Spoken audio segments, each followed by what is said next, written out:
Hi, I'm Jim ZWACK from the Davey Institute, North America's premier tree research laboratory. And today, we're talking trees.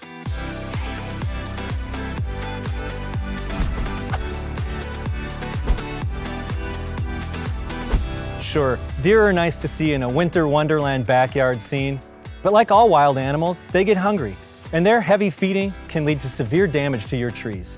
To help explain how to better protect your trees from deer and other wildlife, we're joined by one of our local experts, ISA certified arborist Ken Cloutier.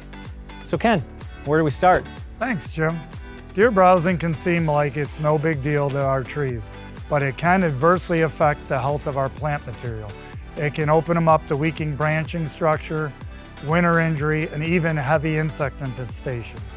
But the good news is there are strategies and ways to help manage deer and protect our trees. First, let's talk about tree selection. While there are some tree and plant species that deer seem to prefer more than others, deer browsing has been observed on a wide variety of species. So, while no tree is 100% deer resistant, there are a few types deer seem to ignore. While fruits, nuts, and flower buds make up the bulk of deer's diet, they will forage for tree buds and bark when food is scarce. However, deer typically avoid plants with prickly or hairy leaves, those with strong scents, and those that produce thick sap. Deer-resistant examples include certain evergreens such as the eastern red cedar, the Norway spruce, and the deodar cedar. Some deer-resistant deciduous trees include paper birch, mimosa tree, tulip tree, river birch, and pawpaw tree. You can also use repellents to defend your landscape against deer feeding. Remember to read label instructions and reapply if weather conditions dissolve the repellent.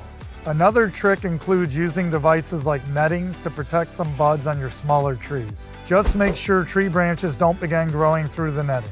You never want to leave netting on too long. Scare tactics can also work to keep deer away.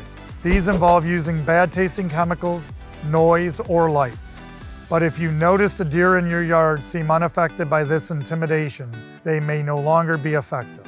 Finally, in addition to feeding on your trees and shrubs, deer also rub their antlers on tree bark to smooth them as they grow. That can cause quite a bit of damage. The best way to protect your trees in that instance is to block them with a fence or tree guard. If the damage has already been done, the tree may recover, depending on the extent of the injury. Professional arborists can use skills like bark tracing to help your trees more easily heal. Thanks, Ken. Deer can certainly do a number on our trees, especially when their preferred meals are hard to come by. If you could use some guidance on how to protect your trees or deter deer or other wildlife from your property, contact your local professional arborist for guidance. As always, thanks for talking trees.